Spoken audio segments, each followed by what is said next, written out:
Bom dia. Nossa reunião, encontro síncrono, aula à distância, está sendo gravada a partir desse momento, certo? Hoje, 30 de outubro de 2020. Hoje a gente vai começar a falar de questões já do século XX, certo? Vou começar logo com filosofia da ciência, conforme ela foi se desenvolvendo no século XX.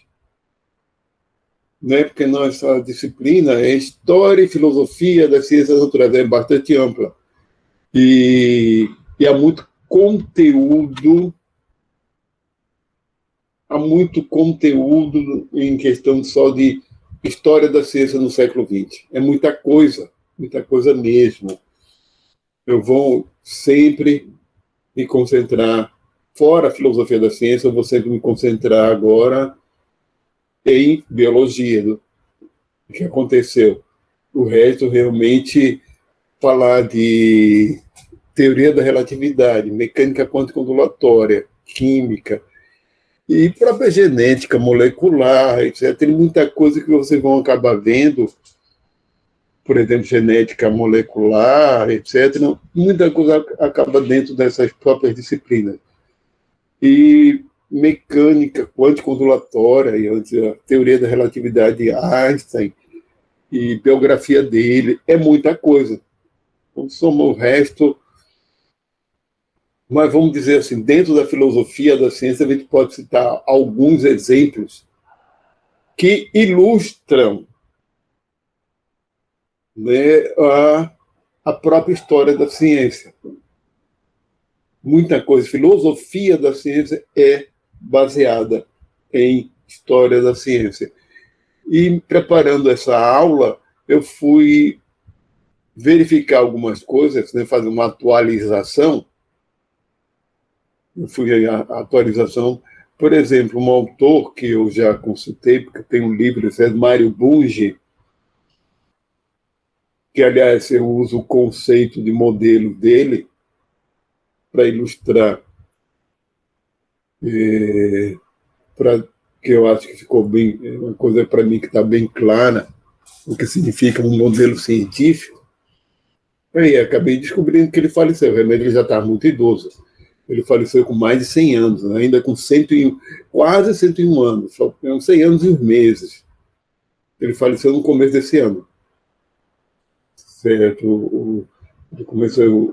Eu vi uma notícia lá, um artigo falando do aniversário dele de 100 anos, que foi em 2019, foi ano passado. A última vez que eu tinha visto, e procurei até sobre Edgar Morin ainda. Edgar Morin está vivo, 99 anos. Ele tem uma biografia interessante. O caso de Morin, ele mesmo conta que a mãe dele... Esqueci qual foi a doença que a mãe dele teve no começo dos... Né, que teve. Antes dele nascer, a mãe dele foi aconselhada pelos médicos a não ter filhos. E por isso tinha medo de morrer durante a gravidez, etc. Então, ele falou assim mesmo. Ela teve duas tentativas de aborto. A primeira deu certo e a outra deu errado. Nessa que deu errado, ele nasceu. E ele nasceu ainda com o cordão umbilical enrolado no pescoço, certo? Foi da gripe espanhola. A mãe dele teve gripe espanhola, quase morreu de gripe espanhola, ficou com sequelas no coração, certo? Então, isso, né, foi em 1918, acho que ele nasceu em 1921, foi, 1921. Ele quase morreu durante o parto, e o ginecologista obstetra foi muito persistente, bateu nele por meia hora para ele dar o primeiro choro e começar a respirar direito, né? Aí disse que a resistência dele foi desde aí. Ele está vivo até hoje, né? Porque um artigo que ele colocou, que fez escrever para um jornal, agora por conta da pandemia, né? Que ele sobreviveu aí, sobreviveu à Segunda Guerra Mundial, né? Ele participou da resistência francesa, ele como judeu, etc. Então, vamos lá. Eu vou começar a apresentação de hoje, né, porque a própria filosofia da ciência vai nos orientar também pela história da ciência, porque dependendo do filósofo ou do pensador, ele tem uma abordagem que é histórica. Ele dá uma abordagem histórica à argumentação dele, à análise dele. E tem alguns que não. Realmente tem alguns que não. Especialmente os mais ortodoxos. E vocês vão ver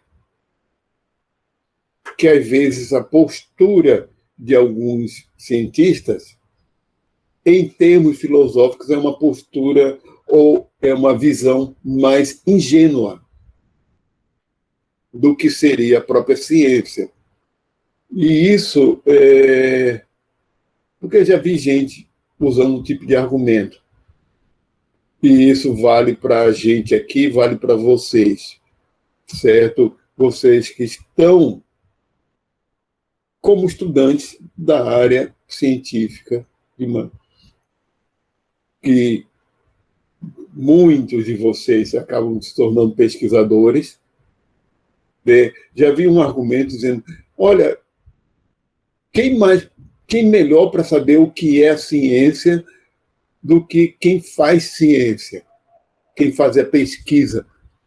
O problema de que quem faz a pesquisa é que é uma pessoa muito especializada, e não há tempo de ter a visão do todo ou desenvolver um conhecimento nem de história da ciência, certo? Porque quando a gente faz uma pesquisa, a gente tem que focar no assunto da pesquisa, e a pesquisa é algo cada vez mais especializado, algo cada vez mais de um especialista, e não só não tem foco disso, para isso, como também, muitas vezes, não tem necessidade de ter conhecimento de filosofia para realizar a pesquisa na prática. Agora, é bom ter conhecimento de filosofia, ou de filosofia da ciência, é muito bom. E também entender filosofia da ciência, entender de por que a ciência, onde nós chegamos, porque estamos aqui, é bom colocar dentro do contexto histórico mesmo. O primeiro exemplo que eu vou citar para vocês, que é do pessoal do Círculo de Viena, eles citam logo um exemplo em relação à biologia. Eu vou fazer um parênteses, porque isso é uma apresentação só que eu tenho aqui. Por exemplo, fala da filosofia da ciência no século XX. Essa filosofia da ciência no século XX, ela é muito mais até os anos 1970. Tem uma outra apresentação que é uma coisa mais contemporânea. E as questões da biologia, ao longo do século XX, alguns debates, e atuais. É o assunto que a gente tem pela frente. Certo? E eu estou devendo para vocês alguma atividade para a coisa mais recente que eu dei, e eu não passei a atividade, porque eu tenho que fazer uma coisa mais resumida. Se eu for fazer uma atividade longa do jeito que estava, para cada coisa, vocês não vão ter tempo para quase nada. Eu tenho que fazer realmente eu vi que eu tenho que fazer uma coisa mais resumida, mais objetiva. Certo? E agora estabelecer os prazos, ver quanto tempo a gente tem ainda, porque tempo para conteúdo, de acordo com a nossa programação lá no Cigar, está tranquilo. Para mim, está uma coisa tranquila, está bem em dia, e mesmo para manter em dia, não adianta também eu sobrecarregar. Já que eu estou com tempo, aí eu vou meter conteúdo em vocês. Isso também não adianta. Não é o objetivo da gente.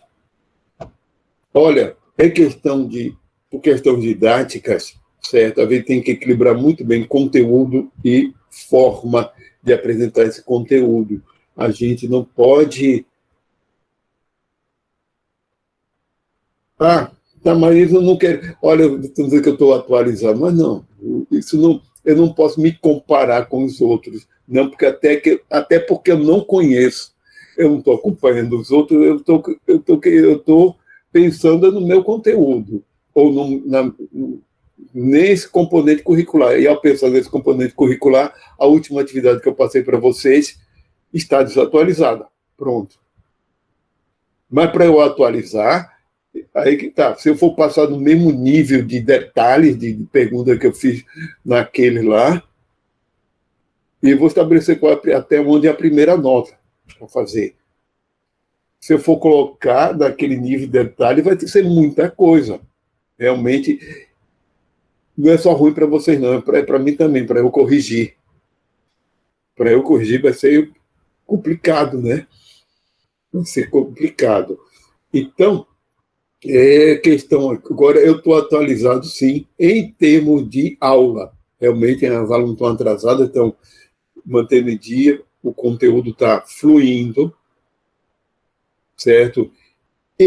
O conteúdo está fluindo, não está?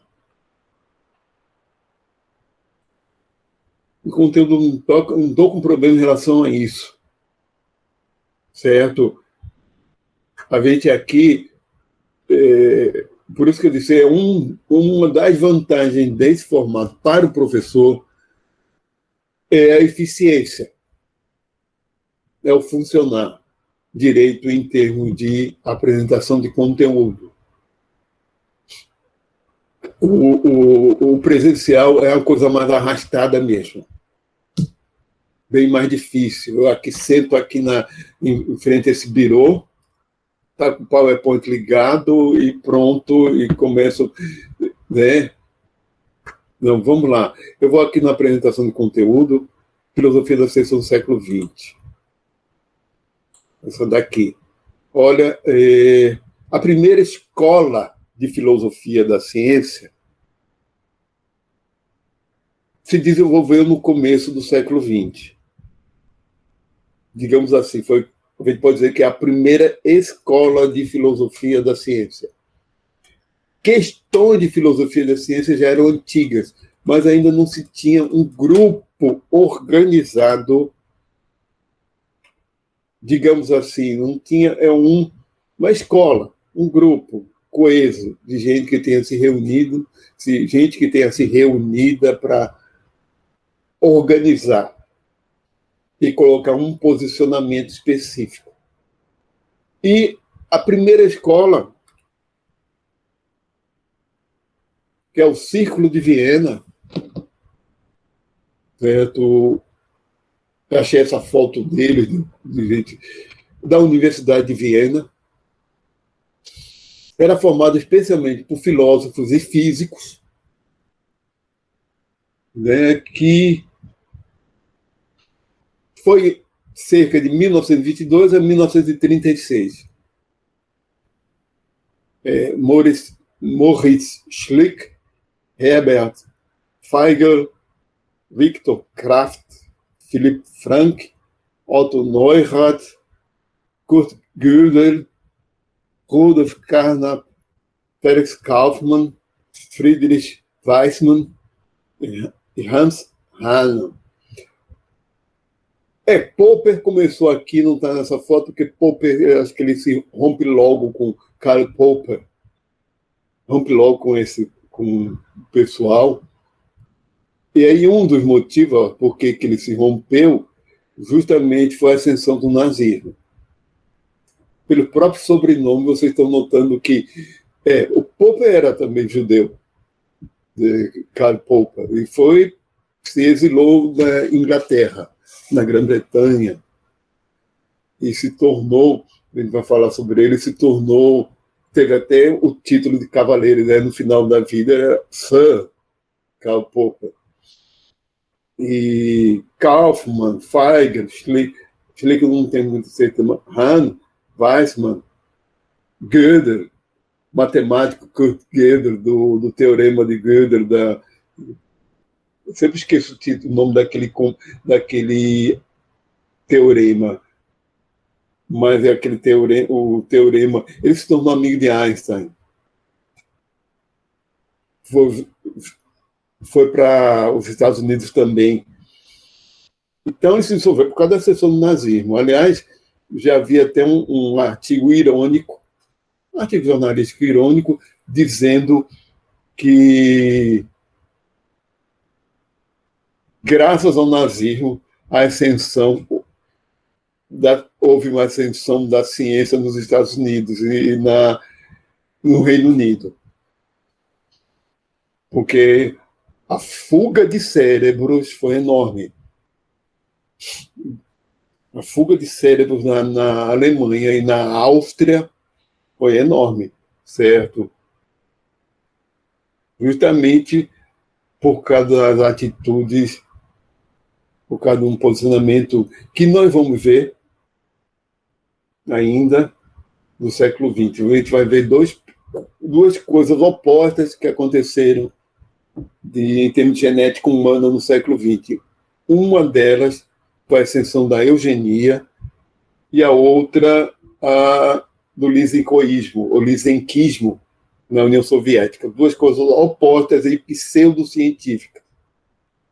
Uma pseudocientífica da pior espécie. Uma coisa é a astrologia, outra é a eugenia, né?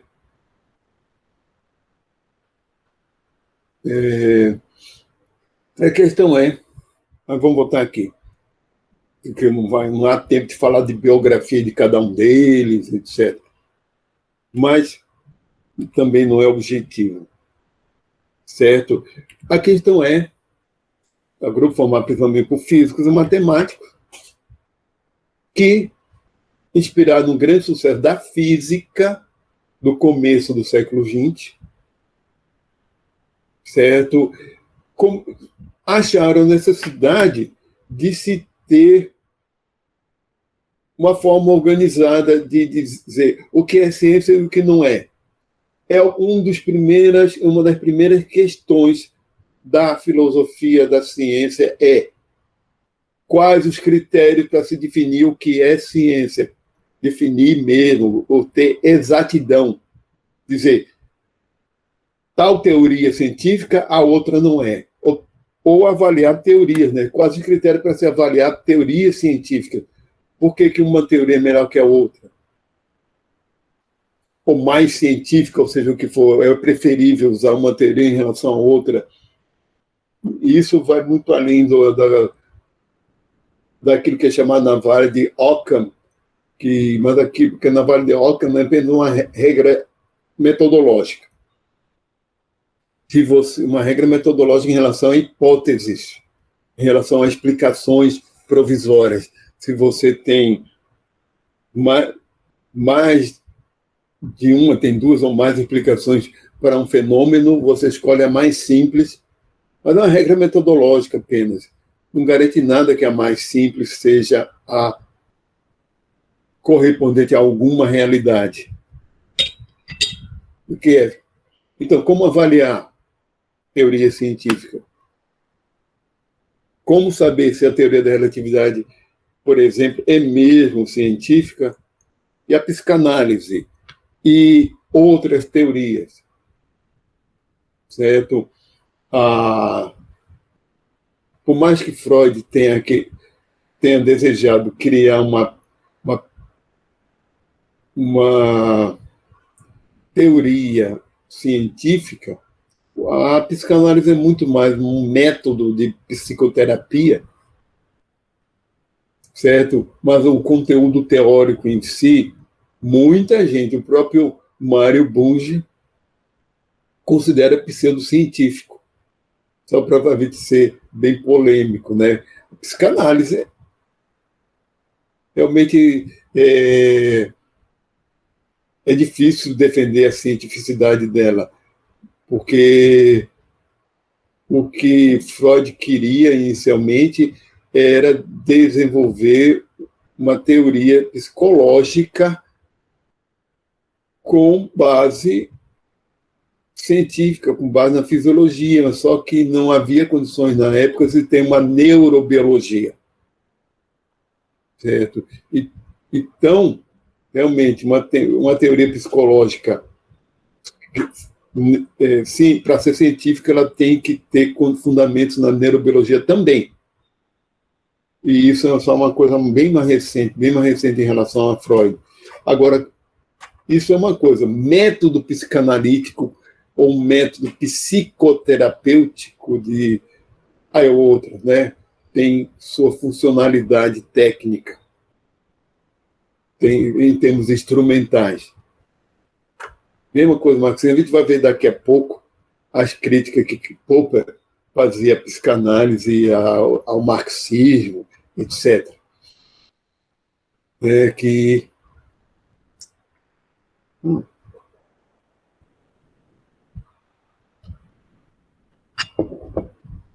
ainda hoje se tem muita confusão. Isso é uma coisa muito mais para o pessoal das ciências sociais. É uma discussão em relação às ciências sociais, mas vamos ver. Considerando esse pessoal aqui do positivismo lógico, é que está colocando, né? Peraí. É o positivismo lógico ou lógico positivismo. O nome está dizendo, eles eram positivistas? Eram. Só que eles são positivistas e mais além, certo? Mais além do positivismo, certo? Eles, lógico positivismo, fundamentos no empirismo e indutivismo, que é o do positivismo, que o conhecimento humano, para ser válido ou para se ter garantia de alguma correspondência a uma realidade, tem que ser um conhecimento empírico.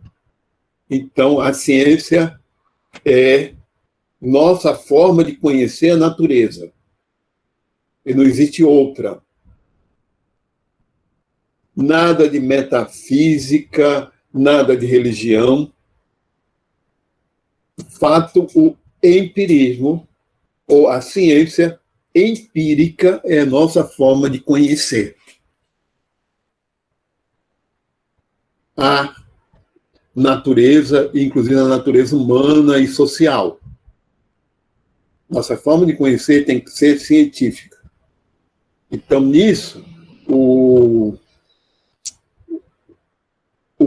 lógico positivismo é, de fato, cientificista, como é o próprio positivismo de Comte. Só que eles vão mais além. Empirismo e indutivismo, que o método é indutivo, generalização de casos particulares. Nós não temos como investigar a natureza a partir do todo, se nós não conhecemos o todo, a gente tem que examinar casos particulares mesmo e tentar encaixar esse resultado específico dentro do todo. E generalizar, e elaborar teorias explicativas a partir disso. E na lógica, agora tem o papel aqui da lógica matemática ou analítica, coisa que não tinha no positivismo de Comte. E vou falar já para que serve a lógica matemática ou analítica para eles. Certo? Então, como devem ser as teorias científicas para serem consideradas científicas e para serem avaliadas?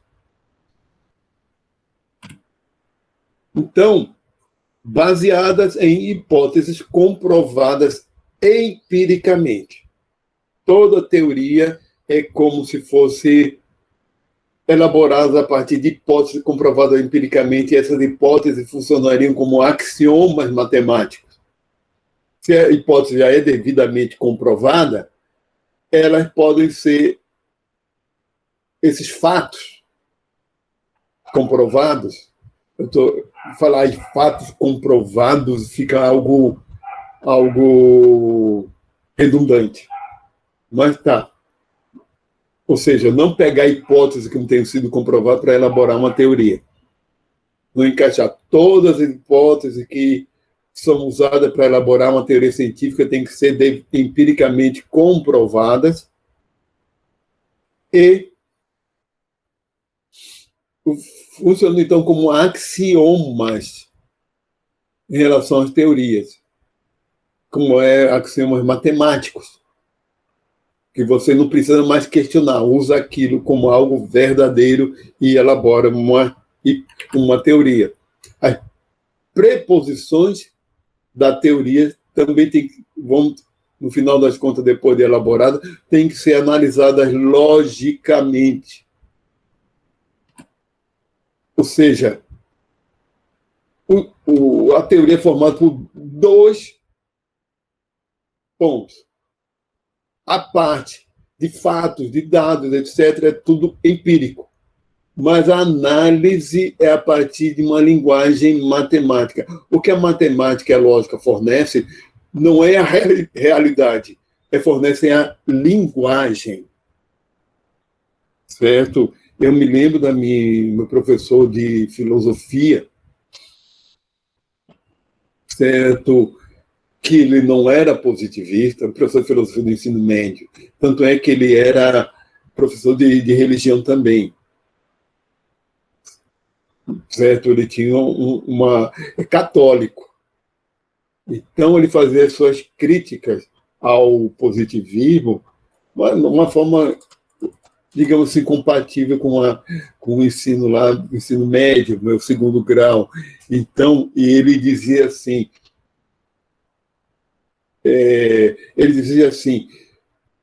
que para o positivismo, ele falando positivismo de Comte, como a matemática não tem dados em fatos empíricos, e ciência tem que ser baseada em fatos empíricos, sabe em que o positivismo reduz a matemática? Para eles, a matemática não é ciência.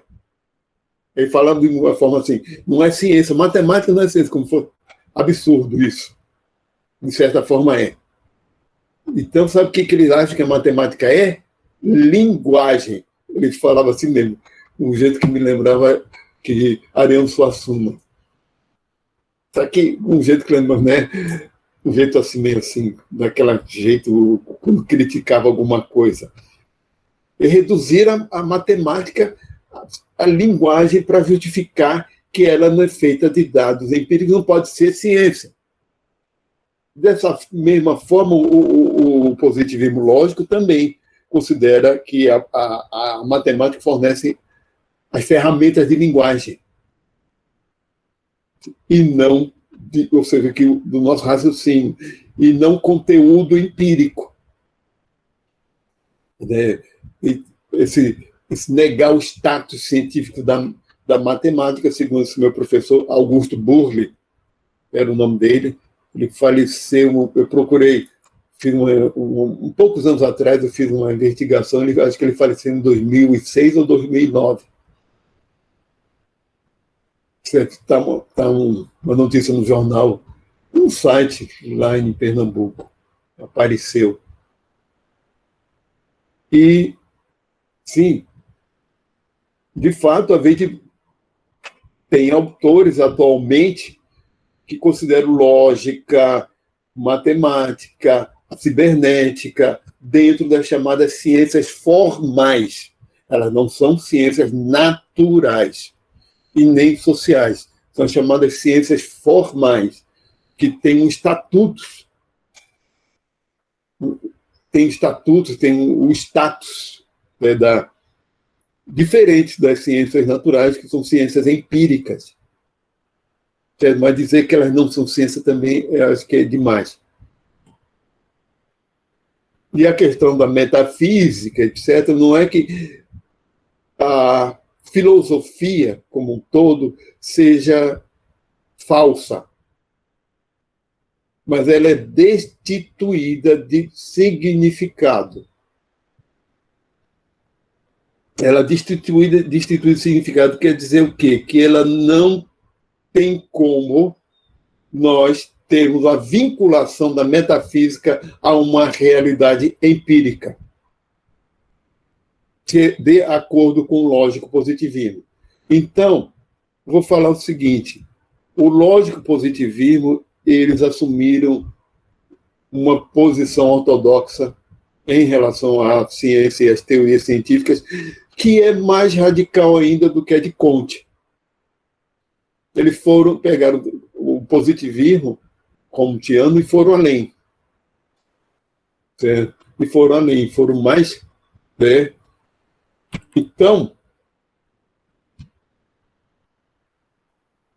como eles.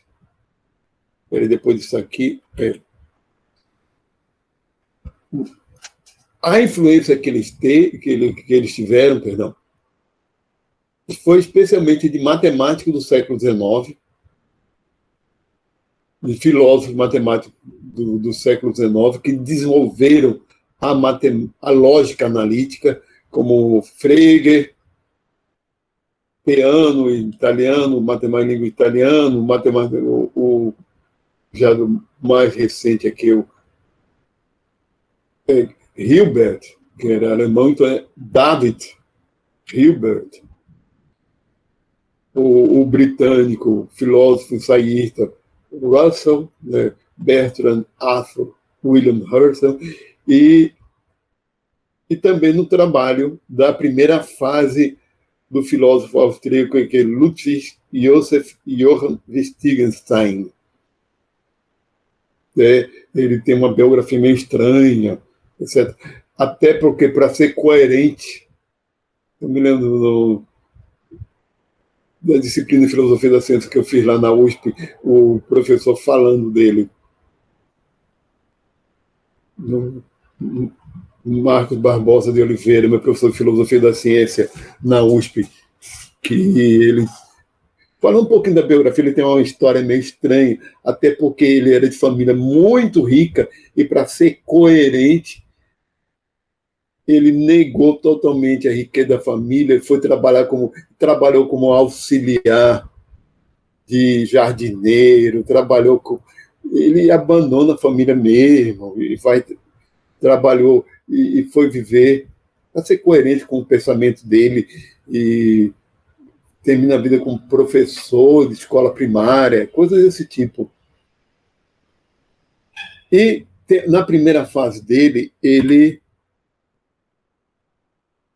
tem esse livro, que é aqui na editora da EDUSP, que é a editora da USP, que é o Tractatus Lógico-Filosóficos, que é um livro que eu comprei lá em São Paulo, nunca consegui ler. Bem, nunca ter conseguido ler outra história, pode ser problema meu. Nunca consegui passar das primeiras páginas, depois a gente olha, mas já vi comentar um bocado, inclusive esse meu professor de filosofia da ciência, porque esse livro é um dos que exerceram influência no trabalho do lógico positivismo, que é um livro de 1920, se eu não me engano. Ele é publicação original de 1920. O Wittgenstein, em 1889, né? Ele nasceu. Então, por aí, acho que 1920, foi um pouco antes desse período. Ele, no livro, ele defende, no final das contas, que a metafísica é destituída de sentido. Essa edição da EDUSP é bilíngue. Então, uma página em alemão e a outra em português. Vamos página a página, o original e a tradução. E por que eu não consigo ler? eu poderia assim, me obrigar a ler aquele livro. Eu poderia me obrigar a ler aquele livro. Olha, o formato dele não é em parágrafos. É um formato como fosse tópicos e subtópicos referentes àquele tópico. Um ponto, primeira coisa, um ponto, aí tem aquele tópico de duas linhas.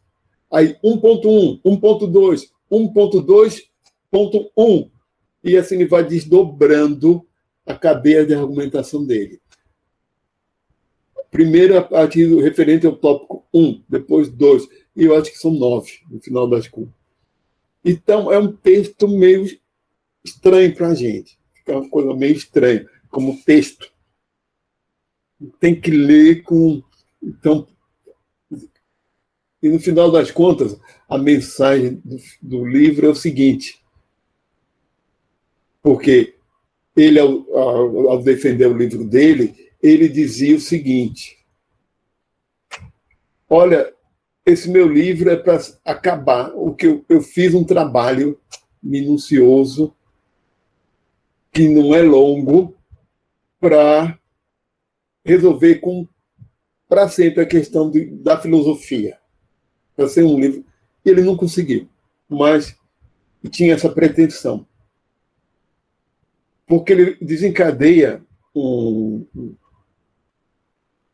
uma série de argumentos, cujo final é o seguinte: é que palavras, ele vai além de um nominalismo, é que palavras não têm como corresponder de jeito nenhum a alguma realidade. Então, a realidade só há correspondência a partir dos fatos e não a partir das ideias. Então, tudo que é baseado só em argumentação é destituído de sentido. Acho que vocês estão entendendo isso. Então, tudo, no final das contas, quer dizer, tudo que é só baseado em argumentos não fazem sentido, porque não tem nenhuma garantia lógica de que tem alguma correspondência com alguma realidade. Ou seja, ele vai argumentando para no final dizer, argumentos não servem para nada. Ele argumenta para chegar a essa conclusão, que argumentos não servem para nada. E ele diz que o livro dele é como se fosse uma escada para se colocar, para ser subida, e depois que você sobe e chega num outro patamar, você não precisa mais da escada. Você joga fora aquela escada que não precisa mais. O livro dele é como essa escada. É que, se você entender o livro, não precisa nem mais do livro. Certo? Então, mas vamos lá. Eu não estou nem... Esse livro está lá no meu ambiente na universidade. Como a maioria deles está lá. Na estante. Foi na minha época de doutorado que eu comprei. Então, vamos. O próximo, acho que já é lógico positivismo. O empirismo e o indutivismo não garantem certeza, certo? E eles admitem isso. Mas permite o progresso das teorias para a aproximação do real a partir do aumento da probabilidade, a partir dos resultados que a gente tem. A gente acumula, o resultado vai acumulando, por mais que não tenha garantia da certeza, mas existe o progresso em direção a alguma realidade, a alguma verdade. Então, o lógico positivismo admite que há progresso científico. Há progresso que não é só o tecnológico. Há um progresso em relação às nossas explicações da natureza. Einstein, por exemplo, acreditava nisso, que o conhecimento científico era um conhecimento progressivo em relação à natureza. Que acreditava que na natureza existia uma ordem e que o intelecto humano era capaz de compreender essa ordem. Einstein tinha esse otimismo em relação ao ser humano. Não é nem a ciência, é o próprio ser humano admitir que o ser humano não é só...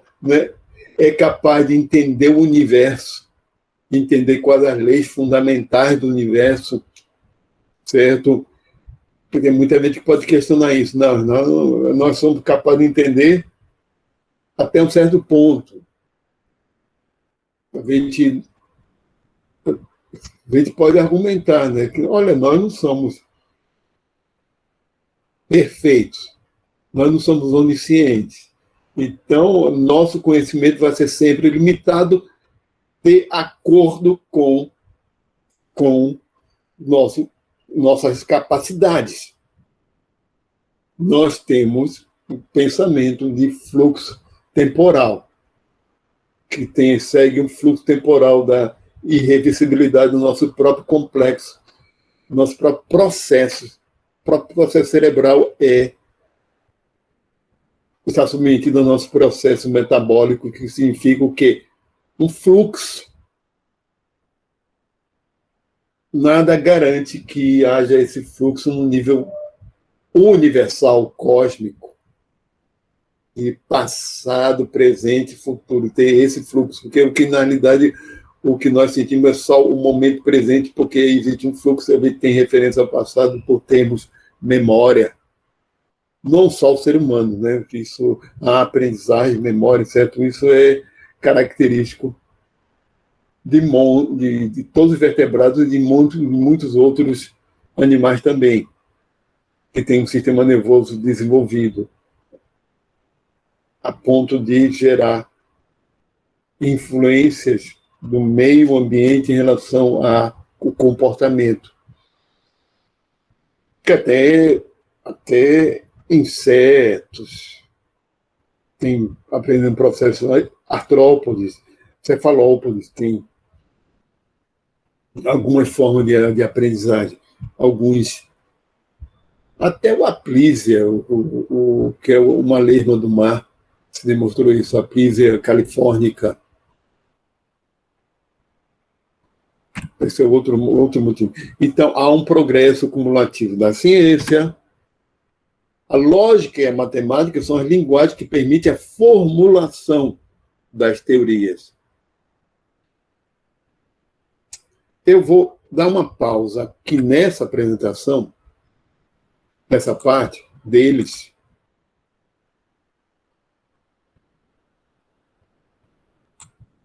Eu vou fazer... Desculpa, eu não tinha feito a lista, né? Lista de presença. Não tinha feito a lista de presença, faço agora. Eu só tenho feito uma por cada vez, certo? É bom dar uma... Por isso que eu gosto de dar uma pausa de vez em quando, ao invés de falar tudo sem olhar o que está acontecendo. Temos 15 presentes. 15 não, 14. Eu esqueço que aqui é contabiliza minha apresentação, está sendo contabilizada como se fosse participante. Temos 14, minha apresentação e eu. Como 16. Olha, eu tenho uma apresentação aqui, cadê ela? Leis que eu não tinha preparado para a disciplina História e Filosofia das Ciências Naturais, mas justamente pode se aprofundar um pouquinho. Essa aqui, da outra disciplina, fala de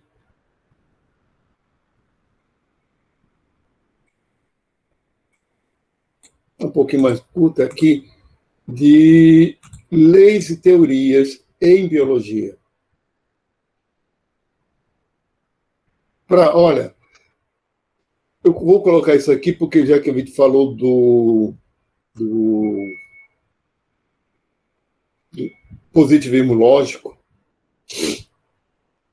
então eu vou falar de algumas implicações do positivismo lógico positivismo em relação à biologia. Certo? Algumas implicações que a gente tem, isso aqui foi do curso passado, do curso livre, e de filosofia da biologia também, e está preparado para uma disciplina optativa, que já é um aprofundamento em relação à biologia, que uma parte dessa disciplina é baseada nesse livro, Filosofia da Biologia, que é Paulo Abrantes e colaboradores. Isso aqui é do capítulo 3, Leis e Teorias em Biologia. A questão de teoria científica e leis. Porque o autor, que é da Universidade Nacional de Quilmes, na Argentina, Pablo Lorenzano, que é o seguinte: concepção clássica das teorias. Justamente, Ciclo de Viena, ano de 1920, etc. Carnap, Hahn, Neumann. Olha, essa concepção de lógica positiva vai até os anos de 1950, certo? O Ciclo de Viena em si se dissolve, só resiste lá em Viena até 1936, mas eles ainda ficam trabalhando, e vários autores daqueles continuam publicando e defendendo seus pontos de vista. O Carnap, esse Rudolf Carnap, em 1956, até 1966 ele publicou, certo? Então, nessa concepção clássica das teorias, nós realmente temos um sistema axiomático. O que é uma teoria? É um sistema axiomático. Tem 2 pontos, 2 características. Você vem aprofundando no que é uma teoria científica de acordo com o lógico positivismo. É um sistema axiomático, sendo que os axiomas são formados pelas leis derivadas de hipóteses devidamente comprovadas, e um sistema de regras semânticas para a sua interpretação, que é a lógica matemática, a lógica analítica, dá essas regras de interpretação. Então, no conceito clássico de lei científica, o que são as teorias? O que são elas? São os axiomas das teorias. E nesse conceito clássico, elas têm que ter algumas características de teoria para poder ser uma teoria científica, para poder fazer parte de uma teoria científica. Elas têm que ter forma universal. Ou seja, essas leis, que são os axiomas das teorias, elas têm que ser válidas no universo. Ou seja, se tem que ser válida no universo, o alcance tem que ser limitado. Uma lei, para ser científica, de acordo com eles, você pode notar que isso é um complemento em relação àqueles slides que eu tinha acabado de passar. Elas têm que ser leis do universo. Então, por isso tem alcance limitado.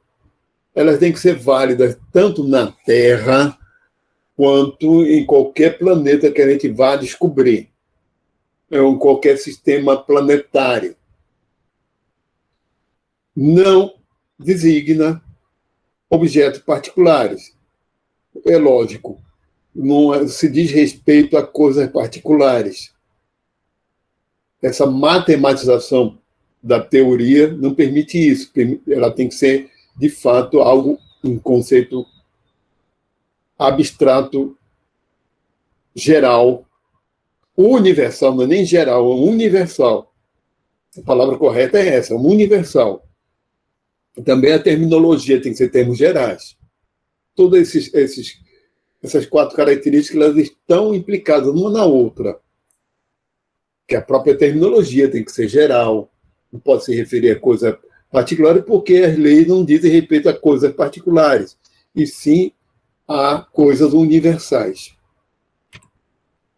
Vamos lá. Existe uma diferença do que é lei natural e o que é lei científica, ou da ciência.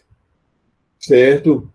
Leis da natureza da ciência há uma diferença, porque a gente gera confusão, certo? Que a questão de qual é a natureza dessas leis científicas? É ontológica ou epistemológica? Se as leis são da natureza, você vê que cara que são leis da natureza, então são leis que existem mesmo como lei da natureza. Então são ontológicas. Quando a gente encara que são leis científicas, leis que são elaboradas pela ciência, então é questão de conhecimento, é questão epistemológica. Então, há 3 tipos de análise, não vamos detalhar aqui, porque eu queria colocar esse slide aqui para mostrar as implicações em relação à biologia. Certo? Existe a análise regularista no sentido de regras, regularidades. Certo? O meandro realista necessitarista. Certo? O meandro em termos de fato. O aqui e agora, que, segundo Hume, que são inspirados, baseados originalmente pelo trabalho do britânico, lá do século XVII, XVIII, se não me engano, né? Hume agora não me lembro, que é um empírico, que foi, né? Foi um filósofo empírico, em que dizia que não há necessidade da gente ter universalidade, e sim que o que era garantido era o aqui e agora, os fatos. Os realistas é que existem a necessidade, essas regularidades têm correspondência com uma realidade, independente da gente. E os necessitaristas são os universalistas, que essas regularidades têm que estar presentes no universo. Sem entrar aqui nesses detalhes filosóficos agora, para não confundir a gente, mas vamos lá. Então, de acordo com o lógico positivismo, uma consequência é que a biologia não vai ter lei. Não existem leis em biologia. Certo? Uma consequência é essa.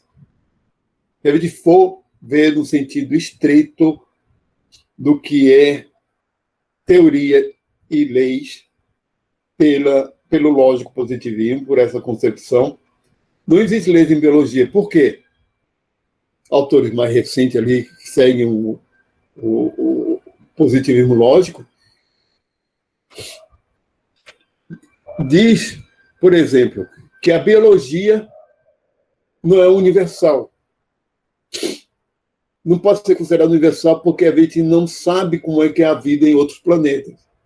Então, o que a biologia apresenta são generalizações empíricas válidas para o fenômeno biológico, que é algo contingente, algo do nosso planeta que a gente não sabe. Então, não poderia ter garantia nenhuma de leis universais biológicas.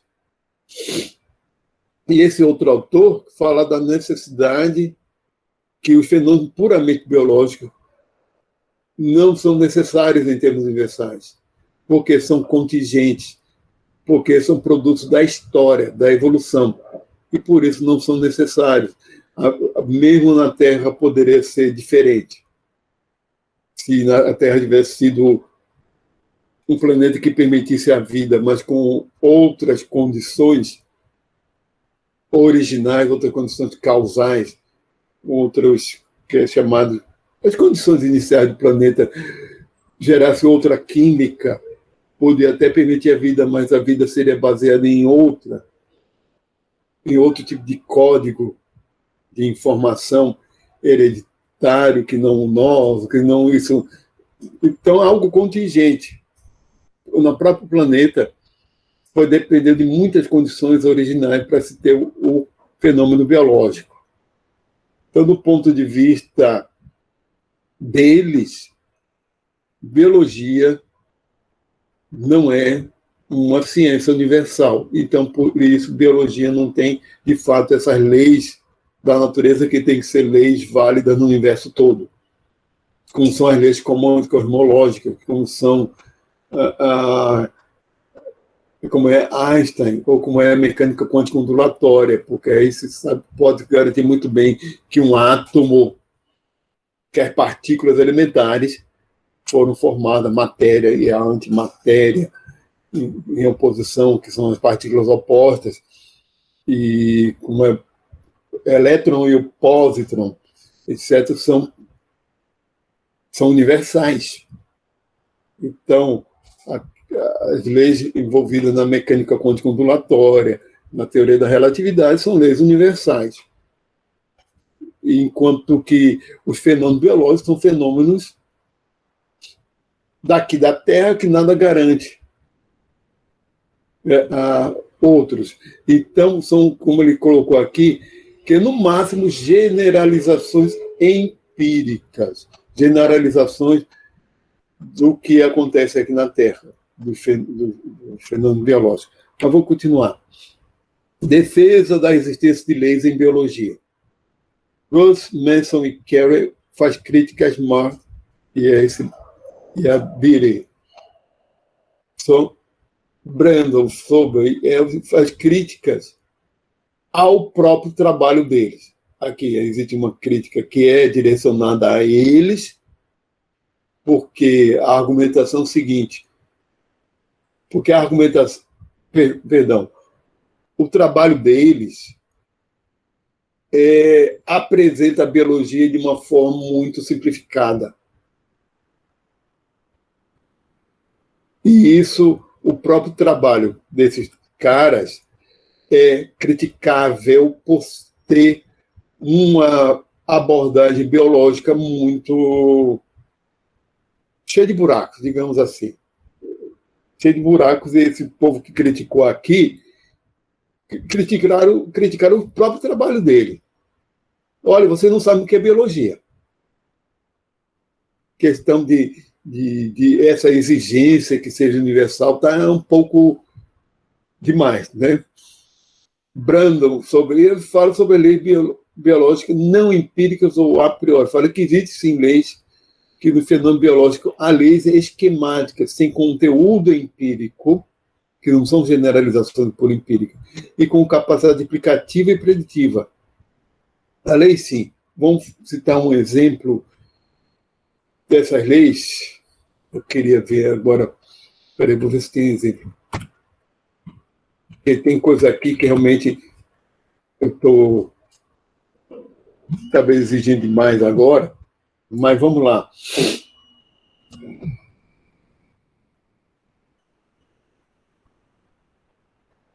Outro, Expansos Pay. Tá bom, não vou atender, não. Tá aqui, deixa aí tocando. Olha,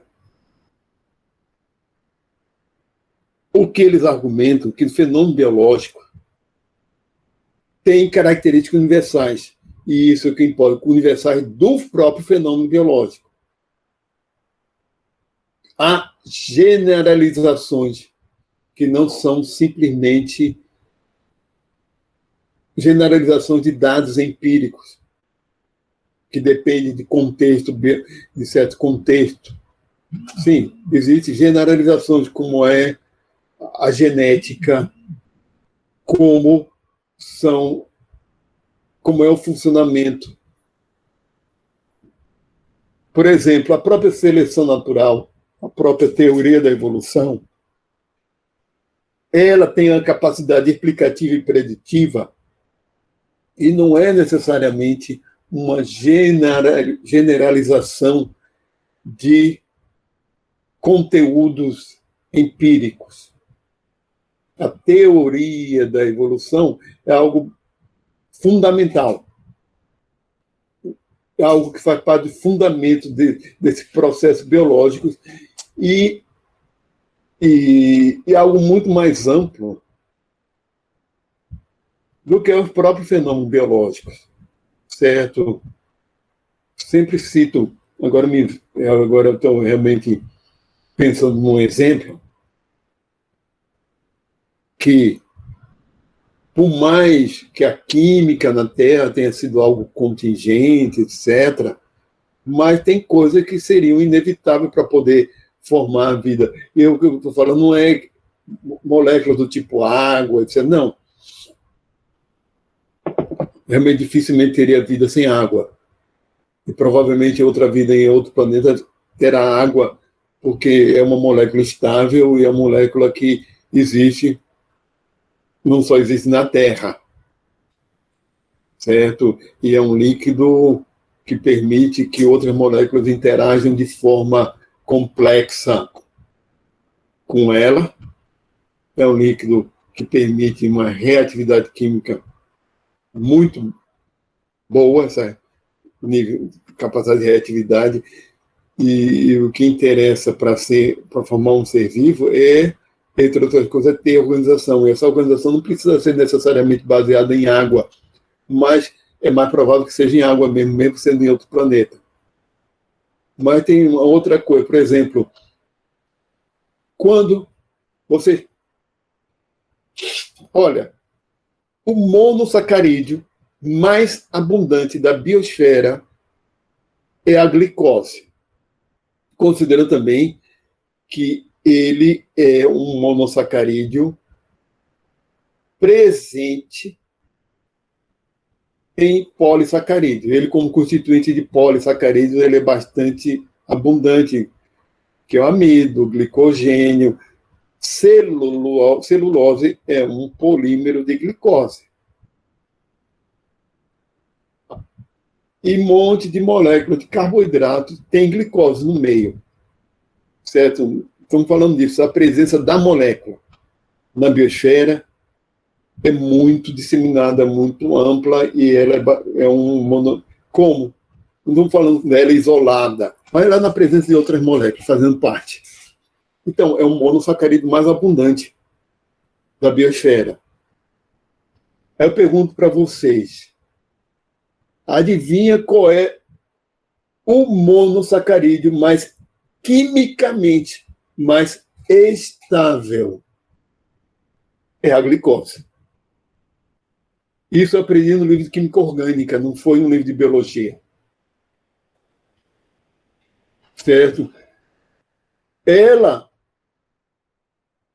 não é abundante porque foi selecionada por ser útil para os seres vivos. Ela se tornou útil para os seres vivos porque é abundante. Justamente é abundante por ser estável. Monossacarídeos só conseguem ser estáveis até 7 carbonos. Com 8 eles começam a se quebrar. E tem que ter no mínimo 3. E de todos eles, o que se estabiliza mais é a glicose. Outros também são um pouco menos, etc. Então, se uma molécula é instável, ela simplesmente, digamos assim, não sobrevive, né? Ela é transformada em outra. Feito água. A água também é uma molécula estável. Então, para ver que tem uma base de um ser vivo, tem que ter inicialmente moléculas orgânicas estáveis. Certo? Então, esse é um princípio também que está no pensamento da seleção natural. As coisas têm que sobreviver, têm que ser estáveis. Tem que, entre aspas, sobreviver, existir com certa estabilidade. Então, o próprio pensamento da seleção natural, como formulado por Darwin, é bem mais amplo do que dizer que é a questão da seleção daquilo que consegue ser mais estável dentro daquelas condições. Então, um ser vivo, se ele passa adiante seu gênero porque ele sobreviveu. Mas as moléculas, vocês podem aplicar também as moléculas. Elas existem porque conseguem não ser transformadas em outras tão fácil. Né? Então, tá. Aí tem umas concepções semânticas, não sei se vale a pena falar sobre isso, certo? que na concepção semântica as teorias não são axiomas, não são... Aí já é uma concepção semântica, não é lógico-positivista, que as teorias são conjunto de modelos científicos organizados de forma coerente aos fenômenos empíricos. Já essa concepção não positivista, não lógico-positivista. Então, temos uma abordagem semântica, que é essa, versus a abordagem sintática, que é aquela clássica de a sintática fala que as teorias, são formulações axiomáticas. Então, o que acontece, nesse caso aqui, as teorias são conjuntos de modelos característicos, a partir de identificação dos fenômenos, que nós temos representação adequada desses fenômenos. Eu vou ver isso aqui. Não. Então, uma consequência é a concepção estruturalista das teorias. Eu vou parar por aqui, porque eu estou fazendo muito específico mais para a biologia, tá? Que aí eu vou ter que voltar lá para a gente, e isso aqui agora não. Porque nessa concepção, no estruturalismo, que é uma consequência da concepção de teorias como conjunto de modelos, nós temos o seguinte, certo? O que é estruturalismo? Que é bem diferente do lógico-positivismo. No estruturalismo,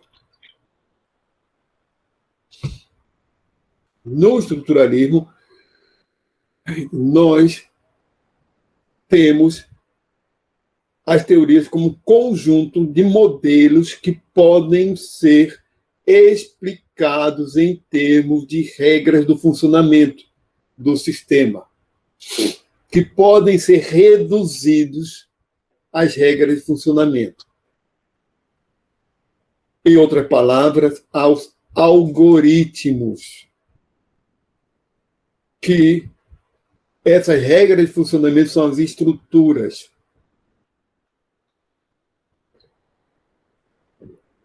Não. Realmente eu vou começar a me afastar muito do que eu estava falando, se eu começar a falar caráter sinótico, aplicações intencionais de teoria, tudo isso aí está muito...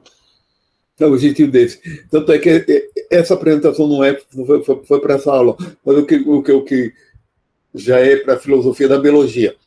O que eu queria, baseado naquele capítulo, do livro Filosofia da Biologia, o que eu queria mostrar eram essas implicações do lógico positivismo em relação à biologia. E aqui as contestações disso aí, certo? Realmente, o meu professor lá da filosofia da ciência, lá na USP, dizia que os lógico-positivistas foram tão radicais,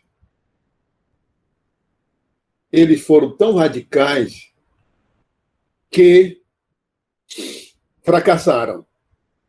Eles foram tão ortodoxos que fracassaram nos critérios de cientificidade deles, porque é uma coisa tão rigorosa, tão ortodoxa, que engessa, que a ciência, na prática, não consegue ser daquele jeito como eles pretendiam que fosse.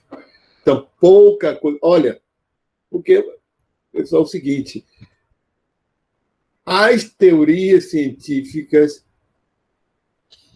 são como quebra-cabeças, como mapas da realidade, ou como quebra-cabeças.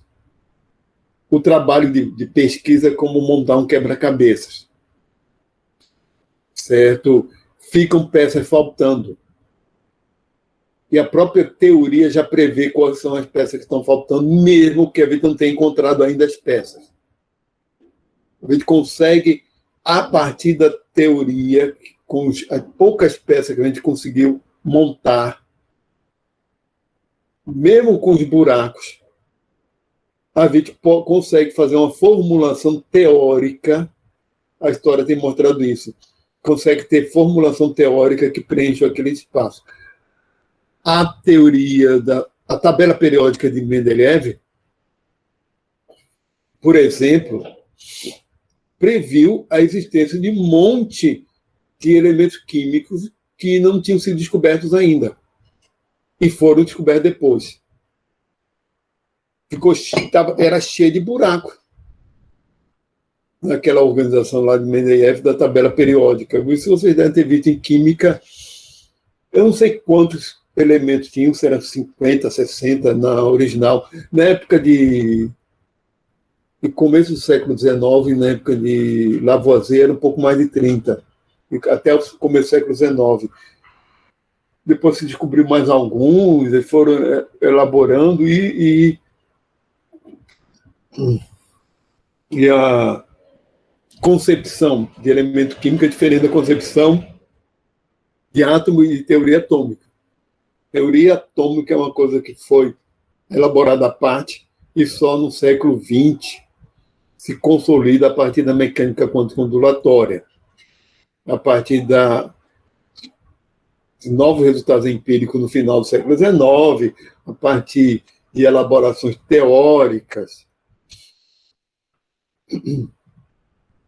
Apesar de, no final das contas, átomos são coisas que não foram verificadas no século, a existência física, comprovadas no século XIX. E nem no começo do século XX. É uma coisa bastante... A gente está tem um conhecimento tácito de que, no final das contas, o modelo atômico é um modelo teórico. Por que funciona? É outra história. Mário Bunge que dá uma boa explicação de que é um modelo, por que funciona. Porque realmente tem uma base empírica, mas modelo não é o fenômeno, é uma simulação do fenômeno. E no caso da teoria atômica, ou na mecânica quântica ondulatória, o modelo atômico é um modelo extremamente sofisticado, com muita base empírica nele, mas não deixa de ser teórico. É meio difícil de a gente entender. Modelos científicos não são, inclusive o modelo DNA e modelos que interessam para a biologia, eles não são um espelho da realidade. Eles são mapas conceituais que permitem ao ser humano lidar com a realidade. Mapas conceituais, mapas epistemológicos criados pelo nosso intelecto, que permitem simular a realidade. E não... Então, tem conteúdo empírico, tem conteúdo ontológico ali, de coisas concretas. Tem que ser baseado em coisa concreta. Mas a elaboração em si não é concreta. É muita coisa simbólica, etc. E isso, com o tempo, vamos acostumar com isso aqui, certo? Eu vou continuar. O próximo autor agora é Popper, certo? Austríaco também. Vamos continuar o intervalo às 10, como sempre. Vai ser de 10 às 10h30. Olha, cadê meu PowerPoint? Aqui, Filosofia no século. Desse aqui. Filósofo austríaco, depois se tornou britânico, ele se naturalizou britânico. Karl Raimund Popper.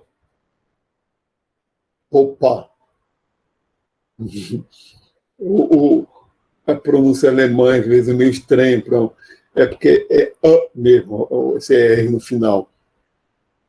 Karl Raimund, esse R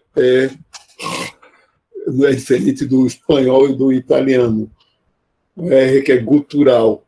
E é diferente, o H que é próximo do nosso, né? Então, Raimund, tem que vibrar aqui a garganta. Opa. O P é plosivo. Então, ele começa lá na Universidade da Áustria, de Viena, perdão, lá na Áustria, perseguição nazista, também, ele era judeu, vai para a Grã-Bretanha, certo? Eu não sei que universidade ele ficou agora, não me lembro onde ele foi. Então ele rompe com o Cerco de Viena, rompe com aquela abordagem deles.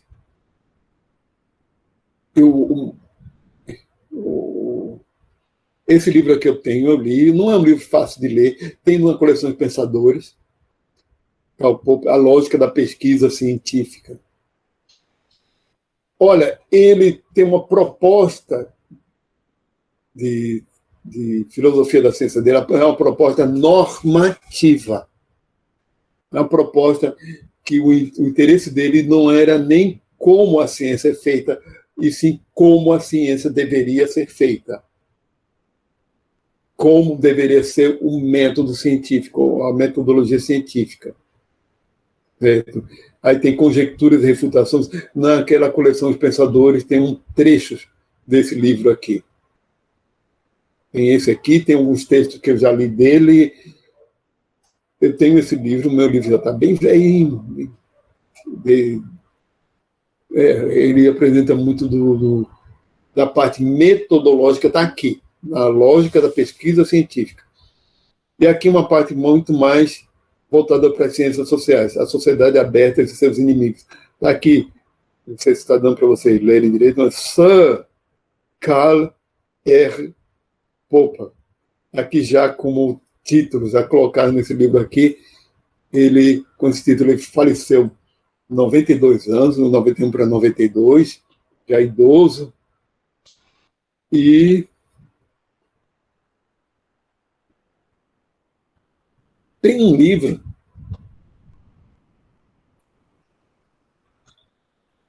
que é o fim, que fala assim, às vezes minha memória não é confiável, viu? Justamente, eu li esse livro na minha época de doutorado, ou seja, foi em 2000 para 2001, por aí. John Horgan, o nome dele, porque de vez em quando eu já peguei de volta, tem um capítulo que é sobre filosofia da ciência. O título do livro é O Fim da Ciência. E ele é um editor de revistas, periódico de divulgação científica,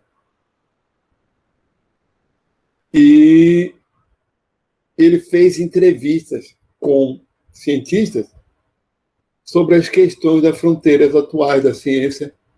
Isso foi no final, foi lá pelos anos de 1990. E teve gente que ele entrevistou no comecinho dos anos 90, um deles foi Popper. Ele não pôde entrevistar Paiab, tem alguns que ele não pôde porque já eram falecidos.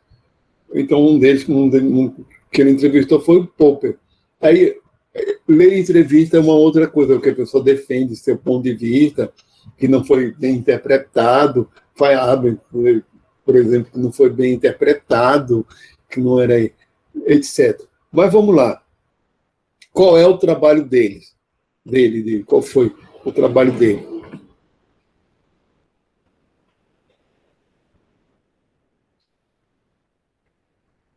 Vamos lá.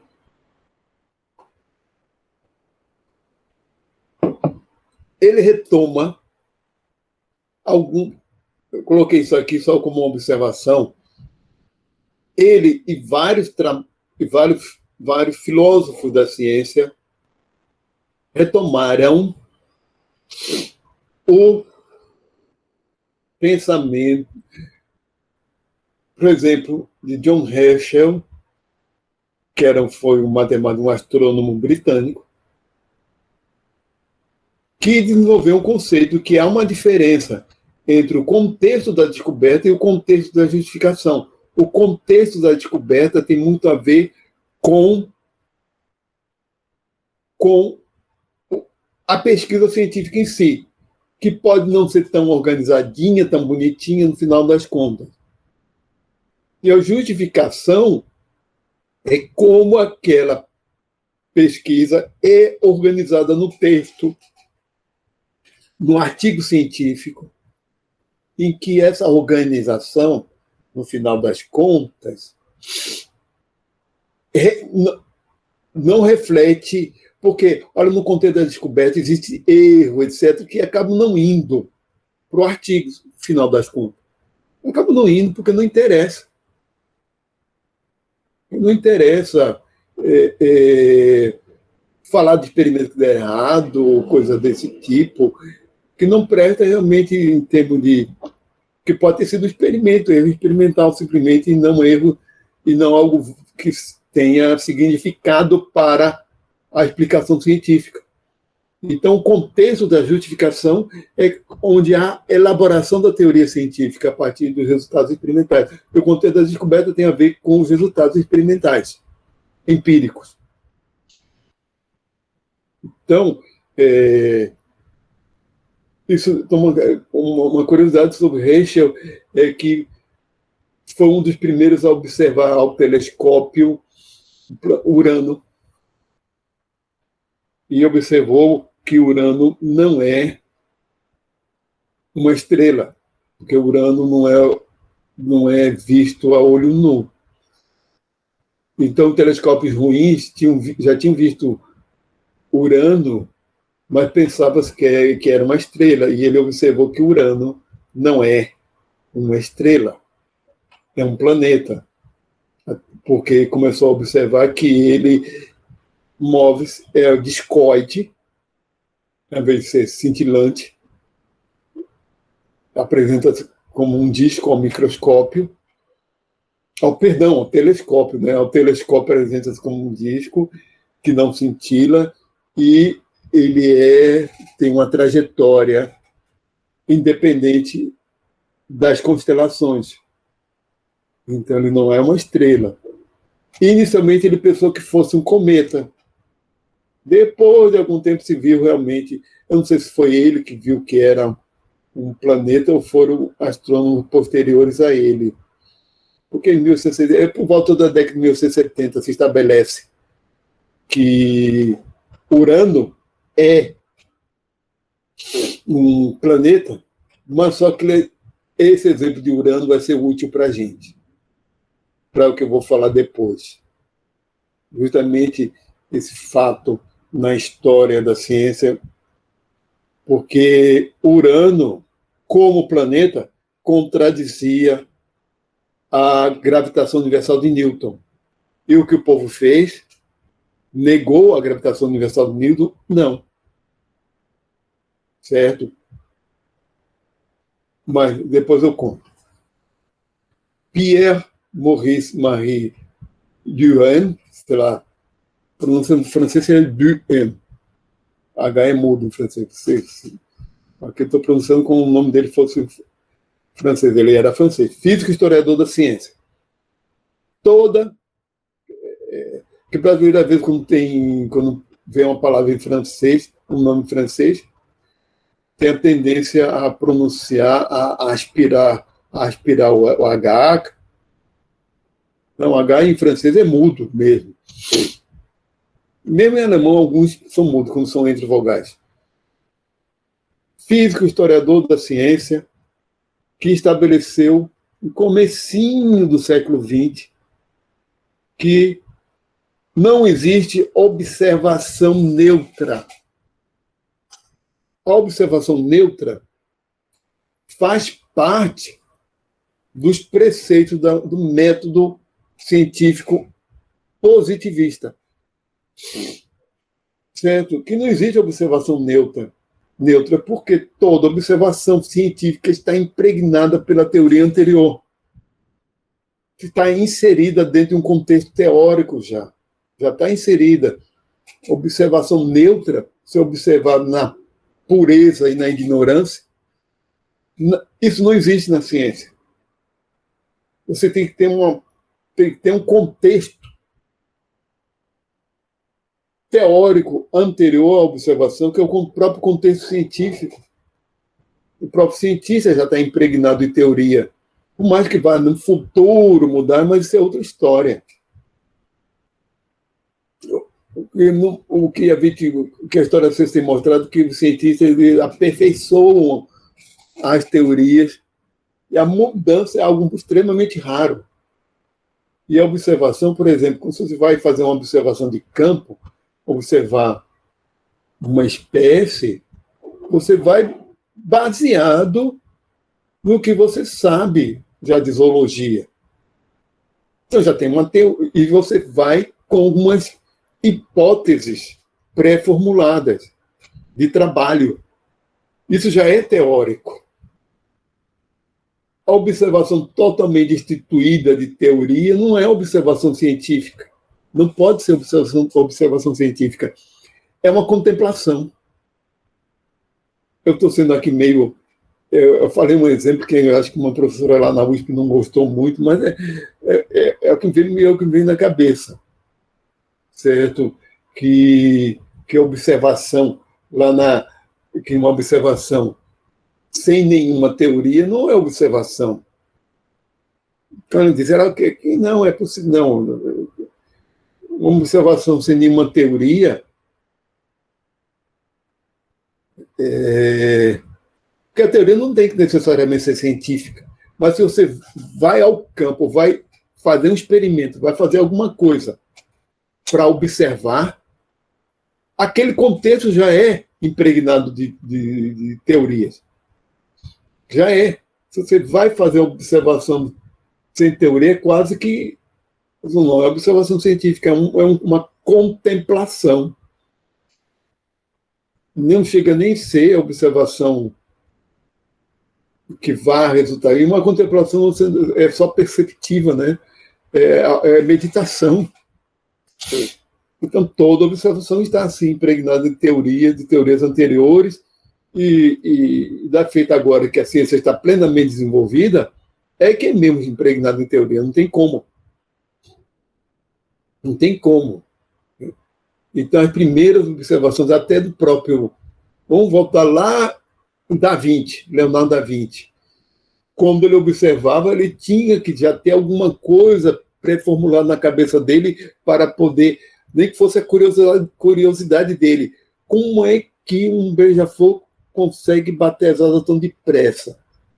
Será que é isso? É isso? É que ele já tinha que começar a elaborar hipóteses para chegar a algum lugar a partir da observação dele. Se ele não elaborasse, ele não chegaria a lugar nenhum, em termos de explicação. Ele poderia ficar deslumbrado com o que ele estava observando, como é de uma contemplação, mas não chegaria a dar explicações. Para ser possível a explicação, tem que ter teoria. Então, isso que eu quero que fique bem claro. Porque é mito dizer que a gente parte primeiro da observação. Não. A gente parte primeiro da teoria mesmo. A ciência começa a partir de teorias. Vamos lá. Falando, então, esse exemplo sempre ele mesmo falou, o Popper, falando agora de Popper. Agora é a crítica à indução, porque Popper propõe formular um método não indutivo, porque a indução não permite certeza, os próprios positivistas sabiam disso, admitiam isso. O que a indução permite é cada vez mais resultados particulares, com o tempo vai permitir cada vez mais a aproximação, questão probabilística, a uma realidade.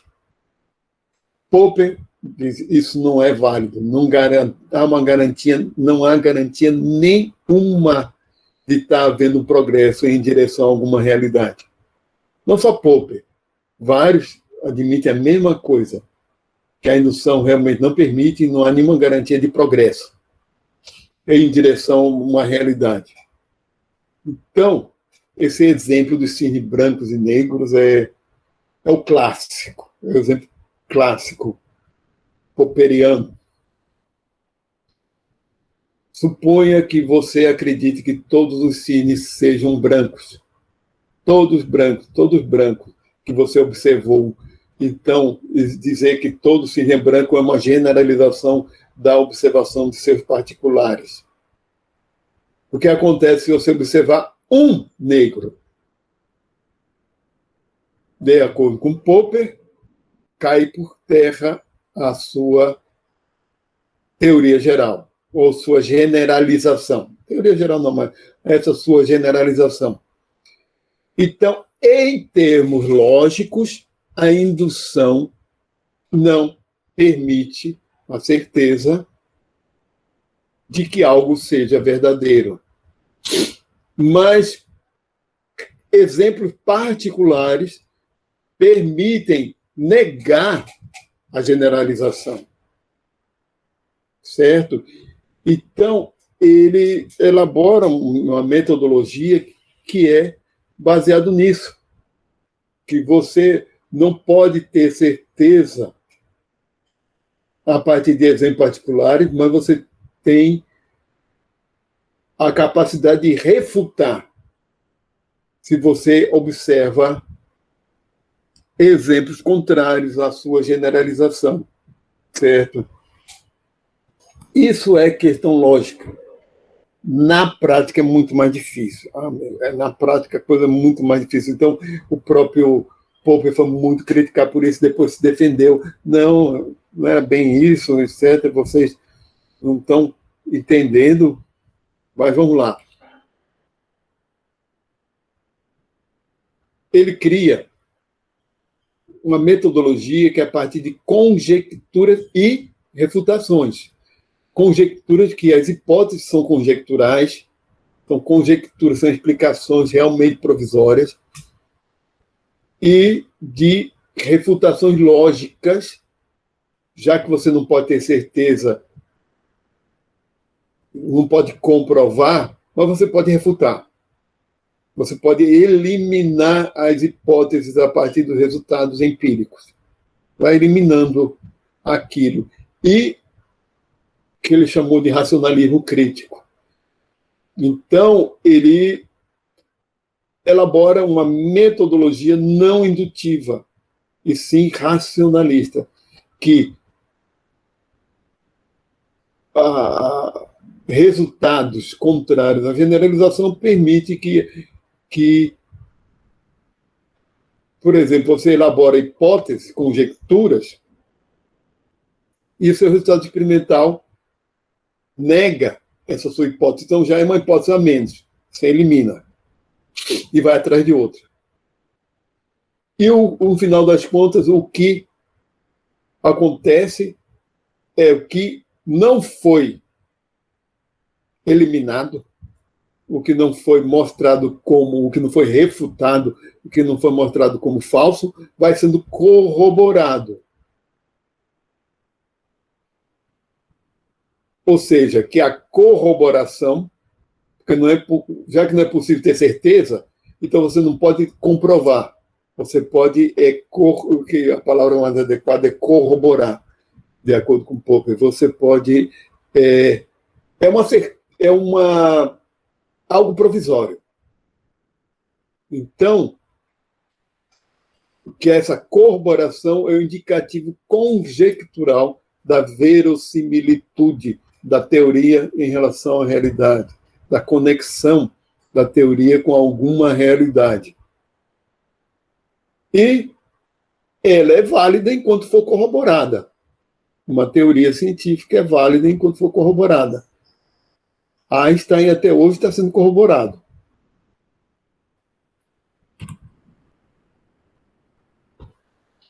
O que são falseadores potenciais de uma lei ou teoria? É que uma teoria científica, uma lei, para ser considerada científica de acordo com Popper, ela tem que permitir testes em potencial para ela poder ser, que sejam refutáveis, certo? Senão não pode ser considerada científica. Então, Popper vai pelo lado não da comprovação, e sim da refutação. Se uma teoria permitir ser testada a ponto de ter a possibilidade de ser refutada. Ela é científica. Então, a teoria tem que ser elaborada de modo que ela pode ser verificada depois, não para comprovar, mas para corroborar. Se ela não for refutada, ela vai sendo corroborada, como é a teoria da relatividade de Einstein. Inclusive, ele cita esse exemplo, que é o chamado critério, a partir agora, de cientificidade de uma teoria. Ele compara, no livro dele, eu não sei, acho que foi no Conjecturas e Refutações. Foi, logo no começo. E meu professor lá de filosofia da ciência faz uma crítica a Popper por conta disso. Mas dá para falar nisso e terminar Popper agora, peraí. Vamos terminar Popper agora. Esses 10 minutos dá para falar sobre isso. Que a história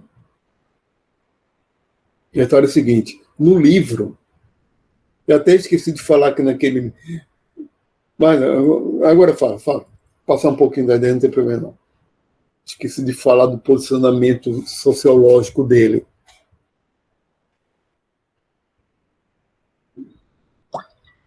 Que ele fez parte de um movimento chamado Sociedade Aberta. Se vocês quiserem procurar um pouquinho mais, virou um movimento. Virou um movimento liberal. Não vamos falar, não vamos ter aquela carga negativa da palavra liberal, não. Ele tem que ver as argumentações dele. Nem neoliberal, não. É um movimento do liberalismo, de pensamento também. Político e de pensamento. Econômico, político e pensamento. Que eles chamam de sociedade aberta. Que seria sociedade transparente. E que governos têm que ser transparentes.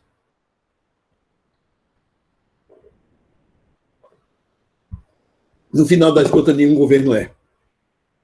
Mais democrático que seja o país, nenhum governo consegue ser. Sempre os governos americanos, então, principalmente, eles vão ter, por questões de segurança nacional, eles não podem ser transparentes. Sempre com essa justificativa. Mas, vamos lá. Essa comparação entre marxismo, psicanálise e relatividade geral que ele faz é para defender o critério de cientificidade dele. E é um texto realmente voltado para o grande público, em que ele coloca, por isso talvez seja algo superficial. E isso meu professor de filosofia lá que criticou a superficialidade. Até porque esse professor tinha uns posicionamentos marxistas lá. Justamente porque ele tanto critica a psicanálise freudiana quanto o marxismo. E o que ele diz? Hoje em dia, isso foi nos anos 1930 que ele começou a escrever isso. 30 para os anos 40. E agora eu não me lembro como foi. Mas foi nos anos 50 que ele realmente formula a lógica da pesquisa científica. Eu não me lembro agora o primeiro ano de publicação, não.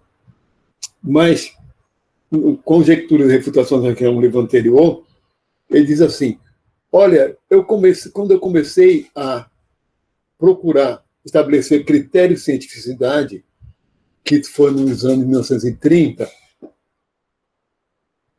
estava muito em voga 3 teorias. Vou citar aqui como exemplo 3 teorias. A relatividade geral, de Einstein, o marxismo e a psicanálise freudiana. Há muitas características em comum entre elas, entre a postura das pessoas que estudavam essas teorias. É que cada teoria dessas era capaz de explicar os fenômenos de suas respectivas áreas. Os estudiosos mudavam de cabeça quando eram ignorantes da teoria e quando passam a dominar a teoria. É como se tivessem nova visão de mundo das suas respectivas áreas, certo? Começando com a relatividade geral. Então, ele é o seguinte, na relatividade geral, no ano de 1919, um dos fundamentos da relatividade geral era a contração do espaço-tempo que a massa gera, e quanto maior a massa, maior essa contração, e isso provoca um desvio na luz. Certo? Um dos fundamentos. Em 1919, se observou no eclipse em que luz das estrelas era realmente desviadas a partir de fotos tiradas, fotos que realmente deram certo, porque esse eclipse geral em 1919 ocorreu, foi visível no Nordeste brasileiro e na África. O eclipse total do Sol. O eclipse total do Sol foi visível lá. Na África, em algumas ilhas na África tiraram fotos, mas as fotos, em muitos momentos, estava nublado e não tiraram uma quantidade. O número total de fotos boas não foi adequado. Naquela época, se tinha poucos equipamentos. Então, para poder observar a luz do Sol, o desvio da luz das estrelas por causa do Sol, tinha que ter um eclipse. A luz do Sol tinha que ser ofuscada. E o que os astrônomos... E teve a observação no Nordeste brasileiro, que foi na cidade de Sobral, e o céu estava limpo. E conseguiram tirar fotos adequadas. Em 1919, e se viu que o desvio da luz gerado por cada massa do Sol foi o que era previsto por Einstein. Certo? Foi o previsto por Einstein. E eu vi num documentário o seguinte, que a técnica nessa época eram as fotos que tinham que ser umas fotos em placa de vidro enormes para poder ter. E se analisava o negativo em vidro e era uma espécie de réguas super precisas para calcular a posição das estrelas e comparar, porque o Sol, por causa da massa, não sei se acho que eu nunca falei sobre isso para vocês, sobre esse evento, que foi fundamental para a teoria da relatividade. A partir desse evento, Einstein se tornou uma celebridade, porque ganhou as notícias nos jornais.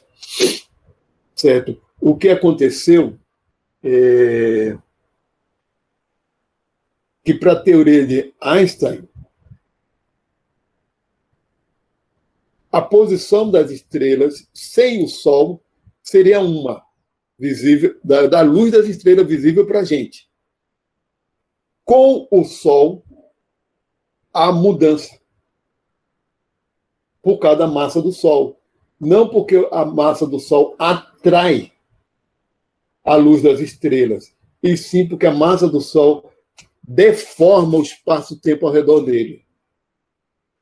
E isso provoca diferença na posição das estrelas, por causa da deformidade. E o que essa observação astronômica mostrou foi isso, que houve essa deformação.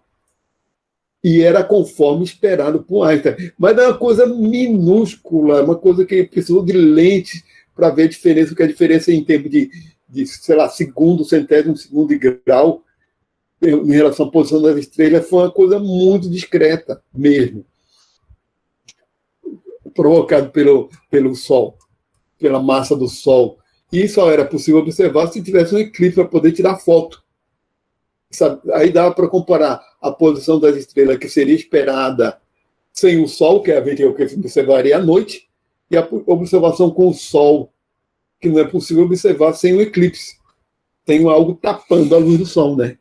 Tapando a luz do Sol. Então foi uma diferença que era coisa nem milimétrica. As chapas enormes de vidro que tinham que ser reveladas na hora. e tinha pouquíssimos astrônomos que eram capazes desse tipo de fotografia, tinham equipamentos, viajaram pelo mundo atrás, saíram dos Estados Unidos, foi um astrônomo americano, um americano e um alemão, se não me engano, mas veio para cá porque encarou essa tarefa, porque acreditava em Einstein, e isso fez de Einstein uma celebridade. Porque realmente foi na época, foi uma comprovação da teoria dele, que é uma teoria que é contrária a Newton. Aí ganhou a notícia nos jornais, na imprensa, de modo geral, certo? Porque antes não se tinha, não. Einstein, o trabalho dele era um trabalho voltado só para o meio acadêmico, ninguém tinha. Aquilo ainda é muito difícil. Entender a relatividade é coisa para o especialista. Então, o que ele argumenta? Olha, essa teoria da relatividade geral de Einstein é uma teoria que permitiu ser testada, que ela tem, na teoria, o que ele chama aqui de falseadores potenciais. Permitiu ser testada e se viu, segundo o Popper, não se comprovou, mas se corroborou. Então, ela permite ser testada. Ela dizia assim, se no futuro se verificar que um fenômeno que vai contra a teoria de Einstein e se verificar realmente que aquele fenômeno está correto, porque o problema pode ser experimental, vai ter sempre isso. Então, ela pode ser modificada, ela pode ser falseada.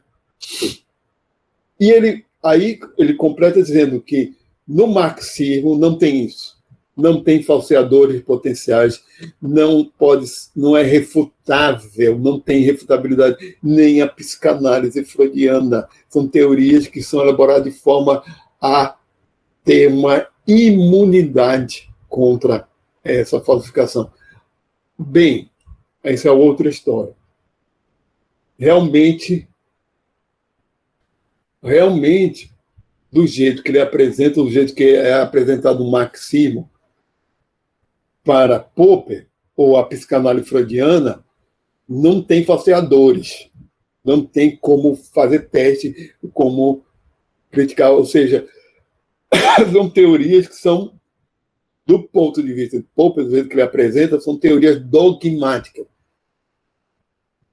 Agora, a gente pode contestar esse negócio. O problema é que talvez não seja o marxismo em si, ou os psicanalistas em si, e sim a postura anticientífica desses marxistas, desses psicanalistas, que pegaram aquele trabalho e não aperfeiçoaram, não procuraram fazer teste, não procuraram, congelaram ali e tomaram como verdades absolutas dogmáticas que não podem ser testadas porque estão servindo para explicar, mas isso é dogmaticismo.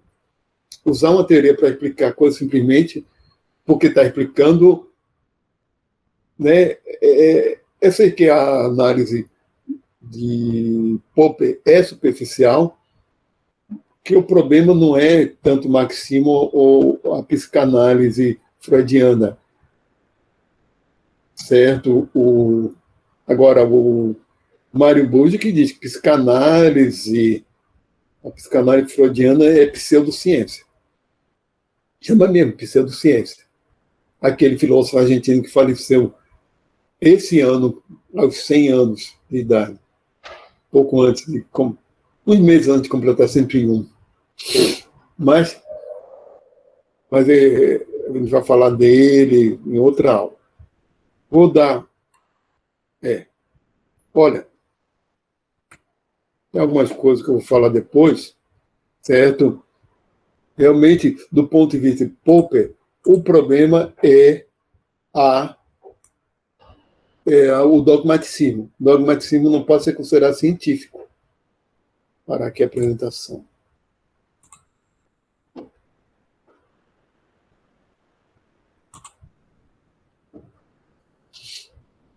Parando a apresentação. Eu vou parar a gravação para me dar um intervalo agora, viu? interrompendo a gravação.